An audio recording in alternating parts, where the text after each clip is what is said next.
ഇന്ന് എൻ്റെ കസിൻ്റെ മംഗലാണ്. ഞങ്ങളെല്ലാവരും കണ്ണൂരിലേക്ക് പോയി. അവിടെ നിന്ന് അടിച്ച് പൊളിച്ച് ബസ്സിൽ ഞങ്ങൾ കസിൻസൊക്കെ അടിപൊളിയായിരുന്നു.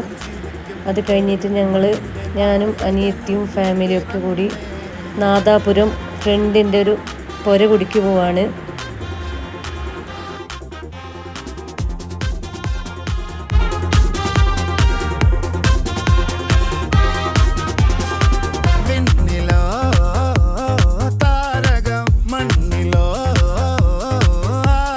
അങ്ങനെ ഞങ്ങൾ പുരയെല്ലാം നോക്കി കഴിഞ്ഞിട്ട് ഫുഡ് കഴിക്കാൻ വേണ്ടിയിട്ട് ഇറങ്ങി. പുര നല്ല അടിപൊളി പുരയാണ്. ഫുഡ് ഒന്നൊന്നര ഫുഡായിരുന്നു. അവർ നമ്മളെ ഇവിടുത്തെ പോലെയല്ല, അവിടെ ഇരിക്കുന്ന നല്ല നല്ല സെറ്റപ്പാണ്. റൗണ്ടിൽ ഇങ്ങനെ ഇരിക്കുകയാണ്. നല്ല ഫുഡാണ്. അങ്ങനെ ഞങ്ങൾ നന്നായിട്ട് ഭക്ഷണമെല്ലാം കഴിച്ച്. അപ്പോൾ വീഡിയോ എല്ലാവരും സബ്സ്ക്രൈബ് ചെയ്യണേ.